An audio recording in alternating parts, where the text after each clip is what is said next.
Hablaremos sobre los elementos a considerar en el diseño y construcción de ambientes controlados. ¿Cuáles elementos tendríamos que planear, teníamos que considerar para los proyectos de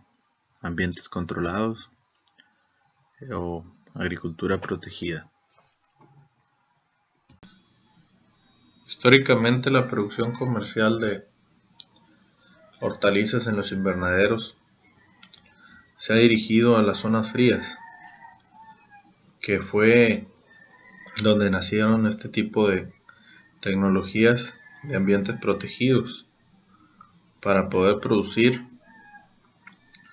en temperaturas bajas que no son beneficiosas para las plantas. En algunas zonas,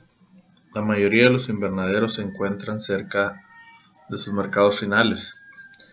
y hacen hincapié en la producción de productos frescos y de muy alta calidad. En estos casos es beneficioso para el productor, ya que al tener una cadena de comercialización, la cual no intervienen muchas personas, se generan mayores ganancias para sí y una venta más directa que cuando intervienen más personas, les llega menos ganancia neta a la persona que produció. Los costos de los niveles de calefacción y de iluminación se combinan para hacer de la producción de primavera, en algunos casos, una operación costosa en estas latitudes frías, donde los inviernos son largos y fríos. Ahí muchas veces no les conviene producir en estos tiempos porque el costo de operación es muy alto, lo cual no genera ganancia y por lo tanto no hay interés de los productores en producir en estos tiempos. Es perfectamente entendible, ya que si no van a obtener ganancia, pues yo creo que no hay caso de tener una producción. Por el contrario, hay zonas cálidas donde los inviernos no son tan severos y la luz solar puede ser más abundante, lo que obliga a los operadores de estas zonas, en algunos casos, a utilizar ventiladores para el enfriamiento y así evitar cambios de temperatura extremo, lo cual se genera en algunas zonas de México y necesitan tener estos enfriadores para poder producir. Debido a este clima con un invierno no tan severo, este tipo de zonas tiene una producción que se lleva a cabo principalmente durante el invierno y la primavera, para lo cual perfectamente se adaptan los ambientes protegidos y es donde tienen su mayor producción, ya que este tipo de clima templado es el más beneficioso para las plantas. Normalmente se sitúan entre rangos de entre 10 y 25 grados centígrados, lo cual, como ya hemos mencionado, son las temperaturas óptimas para el desarrollo de las plantas. En cambio, en estas zonas, la producción en verano es difícil debido a las altas temperaturas y la humedad, por lo que los cultivos de hortalizas se producen en los invernaderos de las zonas cálidas, principalmente en otoño-invierno, es decir, de septiembre a mayo, que es cuando las temperaturas son más benévolas con las plantas y con la creación del ambiente protegido dentro de estas estructuras se genera una ambientación muy cercana a lo óptimo para las plantas, por lo cual estas tienen una mayor generación de calidad y de producción. Se menciona que se han hecho intentos para producir todo el año, pero los costos de ventilación durante el verano son muy altos, ya que las temperaturas suben bastante y sería muy costoso poder bajar esas temperaturas para dejarlas en el rango de la temperatura óptima. Además, con estas altas temperaturas, los rendimientos y la calidad de los cultivos se reducen. Es decir, los cultivos generan menos producto, menos producción y además de menor calidad. Respecto a la elección del lugar, tenemos que debemos ser cuidadosos con la planeación antes de construirlo o antes de empezar a construir, ya que el desarrollo de un sistema exitoso y a la vez rentable para la producción en invernaderos, antes que todo se debe tener mucho cuidado o ponerle mucha atención dónde debe elegirse el sitio para la construcción, ya que estas estructuras normalmente se ponen en un lugar y quedan fijas, pues se debe tener cuidado y se debe tener las precauciones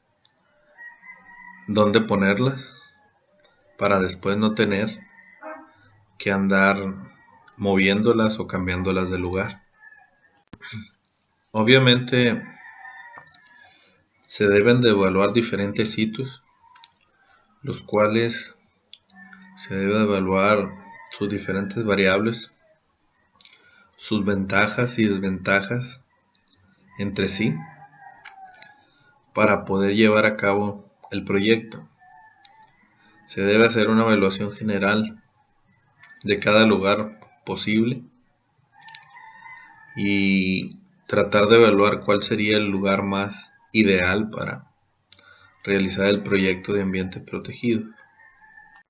Algo que se debe tomar muy en cuenta es que el lugar donde se vaya a instalar el proyecto de ambientes protegidos debe ser un lugar que sea propiedad del futuro inversionista, es decir, de la persona que va a costear los costos de instalación de dicho sistema de ambiente protegido, ya que normalmente este tipo de ambientes protegidos son para generar producción durante un largo tiempo. Así evita tener problemas en un futuro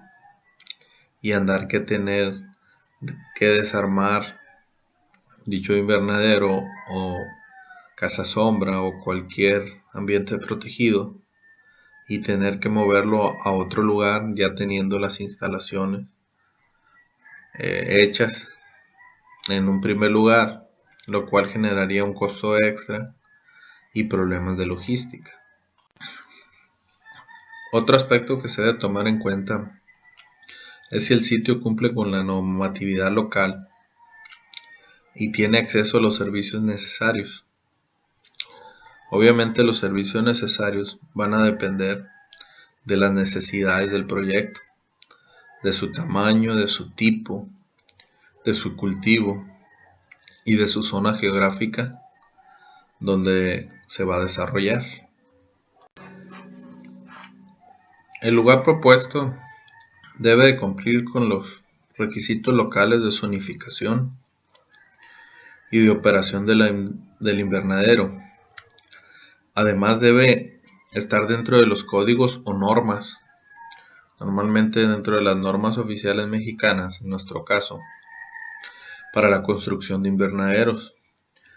Además, debe de contar con permisos de uso de agua o de extracción de agua, ya sea subterránea, que normalmente así se da para que el agua sea más pura, o si van a utilizar agua por un sistema hidráulico, pues también debe de contar con los requisitos y permisos correspondientes. Además, debe de contar con los requisitos respecto al impacto en el medio ambiente y tener los permisos necesarios para llevar a cabo la construcción y desarrollo del proyecto ya en el sitio que se ha elegido previamente. Otro aspecto que también se debe de tomar en cuenta es la disponibilidad y el costo de las instalaciones de los servicios públicos, ya que deben de ser considerados. Si existen los servicios públicos necesarios o si se debe de instalar cierto servicio con el cual no se cuenta, ya que al momento de tener el invernadero montado físicamente, estos requerimientos pueden ser primordiales para su operación y se debe de planear y prever antes tanto su disponibilidad como los costos de los mismos o las adecuaciones que en su caso tuvieran que aplicarse. En todos los casos, si el servicio eléctrico o la red eléctrica están ya disponibles, se debe de prever si debe de hacerse alguna modificación, alguna extensión o alguna instalación de manera extra para poder operar el sistema de ambientes protegidos. Otro ejemplo es el agua. Si hay necesidad de hacer mejoras o si existe disponibilidad de agua como servicio público, pues también deben de ser evaluados los costos para tener acceso a ella y si genera esto un costo extra o simplemente va a ser la conexión hacia el servicio de agua público. Otro parámetro que se debe tomar en cuenta es tener un buen acceso a las vías de comunicación. Esto generalmente se refleja a tener un buen acceso a carreteras para poder no tener problemas en transportar los productos después de la cosecha o los insumos durante el proceso de producción. Esto es importante ya que las vías de comunicación son importantes tanto para traer insumos como para en tiempo de cosecha poder llevar el producto a los mercados donde los vayamos a comercializar. Otro aspecto que se debe considerar son los impuestos. Los impuestos que se deben de pagar, si se debe de formar alguna sociedad instituida, alguna figura asociativa jurídica para que nuestro proyecto esté dentro de todas las normas fiscales y no tengamos problemas con Hacienda. Es importante mencionar que los impuestos pueden variar considerablemente de un estado a otro. Esto hay que investigarlo antes de iniciar nuestro proyecto y adherirnos a todas las leyes y a todos los permisos correspondientes para la operación de los ambientes protegidos. Por último, tenemos que las intenciones de los gobiernos locales y otras agencias reguladoras en las materias de secciones agrícolas, es decir, de las cosas que no se deben de pagar o de los apoyos y planes de crecimiento, deben de ser considerados en nuestro proyecto o en nuestro plan de negocio, ya que en algunos casos este tipo de apoyo, ya sea fiscal o de otro tipo, nos puede llegar a generar una ayuda que haga un poco menos pesada el proceso de inversión o el costo total de poder desarrollar un proyecto de ambientes protegidos. Esto se tiene que ir ante las autoridades competentes y investigar qué tipo de apoyos existen y cuáles serían los beneficios de estos mismos, y en caso de que sean buenos para el proyecto, pues tratar de adherirse a ellos y poder obtener los beneficios correspondientes.